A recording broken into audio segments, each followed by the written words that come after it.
He doesn't want misguidance from you. So from this, the ulama have said that there are even just 3 benefits just in this one sentence. Number 1, that Allah subhanahu wa ta'ala loves to be supplicated to, and He has commanded for us to supplicate Him. وَقَالَ رَبُّكُمْ وَادْعُونِي أَسْتَجِبْ لَكُمْ. So one of the greatest ways that you can ever be guided is for you to make dua. Now I'm pretty sure everybody's got some kind of issue that they feel that their iman is weak in, that they're being tested with, and they're probably thinking in their head, how can I get rid of this problem? How can I get closer to Allah? The answer is right there, which is dua. And without repeating too much, you don't have the ability to get closer to Allah by yourself. You don't have the ability to do good deeds and stay away from bad ones by yourself. إِيَّاكَ نَعْبُدُ وَإِيَّاكَ نَسْتَعِينُ. Every single salah, we need your assistance. So one of the first things that we learn from this is that the Shaykh, even before he begins, he said we're seeking Allah's assistance, we're making dua. Allah makes you of those who are close to Him, not far from Him. That Allah befriends you and doesn't become your enemy, subhanahu.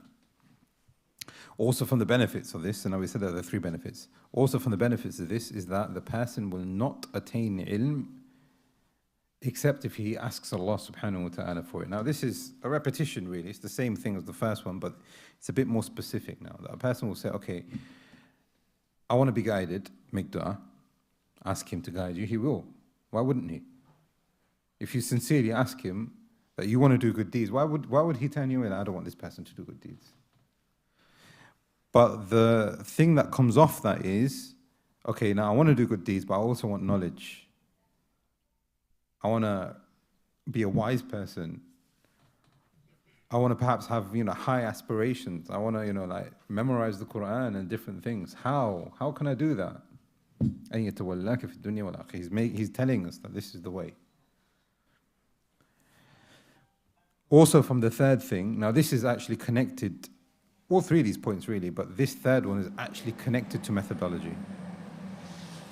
You can tell a person is upright by the way that he talks and the things that he says. If he was actually a mad person, if he was actually a political revolutionist, if he was actually a terrorist, or whatever they want to say about Sheikh Muhammad, then look at the methodology that he is following. From the time of the Salaf, meaning the companions, the generation after them, the generation after them, the golden generation, the people who are the most learned of Islam, they have said from that time, from the adab and the etiquettes of the teacher and the student, is that they make dua for one another. So it's not just an issue of him making dua for you to be guided and wishing well for you.